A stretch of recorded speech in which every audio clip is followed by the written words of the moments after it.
자, 안녕하십니까. 하이퍼립입니다. 이번 시간에는 고려대학교 면접 수업에 대해서 좀 설명을 드리도록 하겠습니다. 고려대학교 계열적합성, 그 다음에 고려대학교 학업 우수형에 대해서 설명을 드리겠습니다.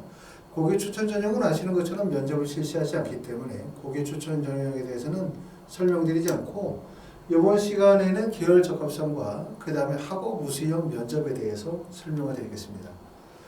자, 고려대학교 계열적합성은 473명을 선발하는데 보시는 것처럼 1단계 합격자 발표가 11월 4일이에요.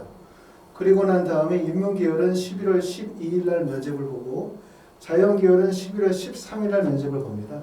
1단계 배수는 5배수, 그 다음에 면접은 40%를 반영하니까 면접의 반영 비율이 큰 편이라고 말씀을 드릴 수가 있고, 면접고사는 교내 고사 장소에서 화상 면접을 통해 제시문 관련 질문에 대한 답변을 토대로 분석력, 적용력, 종합적인 사고력 등을 평가한다라고 하기 때문에 제시문 기반의 면접이라고 이해하시면 될 것 같습니다. 자, 고려대학교 학업우수형은 모집 인원이 많죠. 892명을 선발하게 되어지는데 1단계 합격자 발표가 수능 시험 보시고 난 11월 17일 날 바로 시험 문제가 발표가 되고요. 1단계 합격자가 1단계 배수는 6배수. 아무래도 이제 수능 최저학력 기준을 가지고 있다 보니까 또 수능 최저학력 기준도 인문계열은 4개 영역 등급합이 7, 자연계열은 4개 영역 등급합이 8이기 때문에 사실은 학생부 종합전형의 수능 최저학력 기준은 꽤 높은 수능 최저예요. 의학계열의 수능 최저학력 기준은 4개 영역 등급합이 5. 다시 말하면 인문이나 자연계열은 의대가 아님에도 불구하고 높은 수능 최저학력 기준을 요구한다. 다시 말하면 수능 최저학력 기준의 충족 여부가 합격에 매우 중요한 요소다. 이렇게 보실 수가 있습니다. 면접은 11월 17일 날 1단계 발표되고 난 다음에 인문계열은 11월 26일, 자연계열은 11월 27일 수능시험 보고 약간의 준비 시간을 가질 수가 있습니다. 면접은 동일하게 교내 고사 장소에서 화상 면접을 통해 제시문 관련 질문에 대한 답변을 토대로 분석력, 적용력, 종합적 사고력 등을 종합적으로 평가하는 유형의 면접이라고 보시면 됩니다.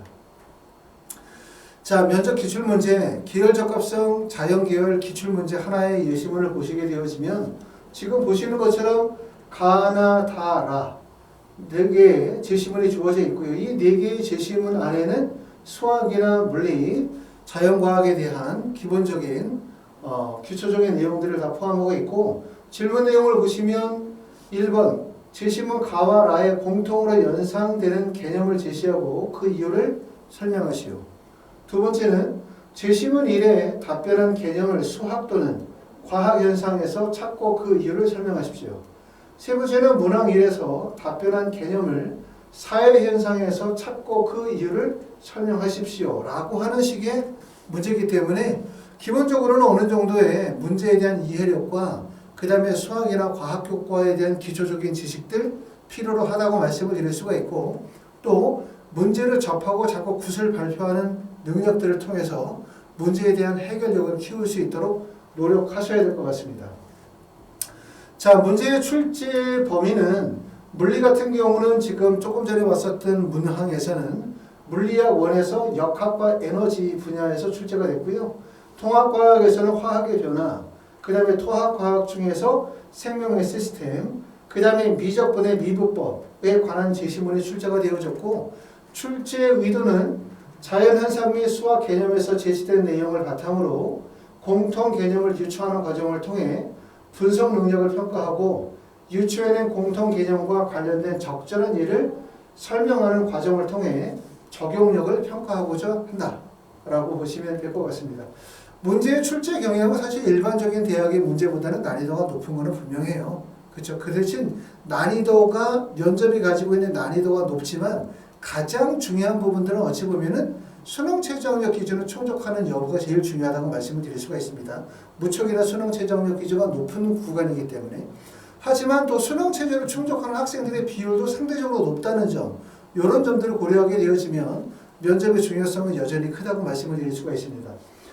자, 계열적합성의 경쟁률을 보시게 되어지면 계열적합성은 말씀을 드렸던 것처럼 5배수라고 말씀을 드렸고, 그 다음에 학업우수형은 수능 최저가 들어가다 보니까 1단계 배수가 6배수인데 5배수라는 점을 고려하시게 되어지면 전체 평균 경쟁률은 15.18.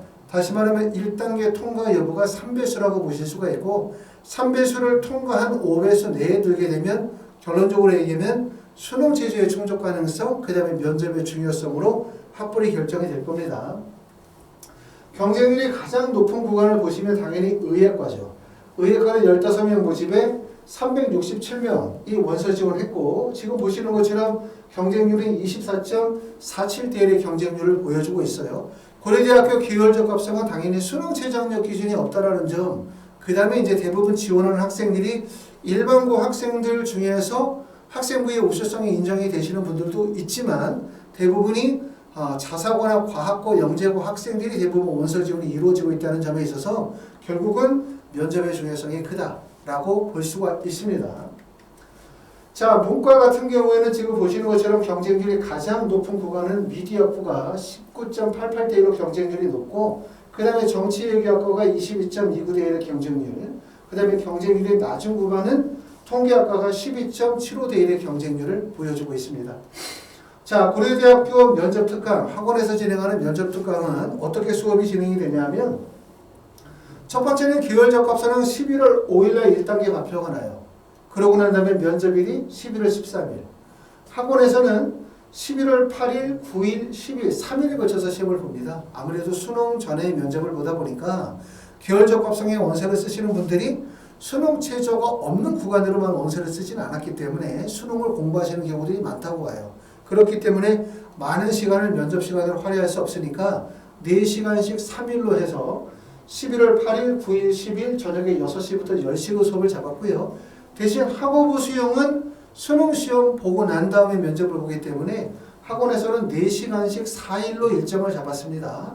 고려대학교 기혈적합성이나 고려대학교 학업부 수용으로 면접을 희망하시는 분들은 미리 예약하셔서 수업을 진행하셔야 돼요.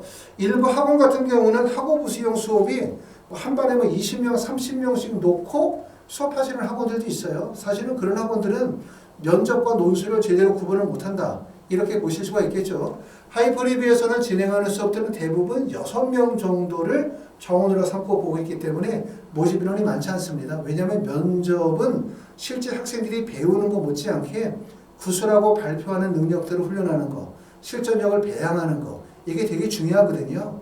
많이 배운다고 해서 되는 게 아니라 결국 짧은 기간 동안에 실전력과 자신감을 배양해서 실제 시험장에서 활용 가능한 지식들을 배우는 게 중요하다고 생각하기 때문입니다.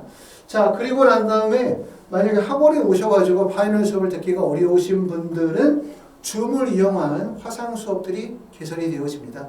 1대1 수업으로 진행이 되겠죠. 지방에 계시는 분들 올라오기 어려웁시다 라고 하시면 줌을 이용해서 화상 수업 진행하시면 되고, 그 다음에 계열적합성이나 학업 우수용으로 파이널 수업을 듣기를 희망하시는 분들은 지금 미리 전화 주셔서 예약하셔야만 수업이 가능하실 것 같습니다.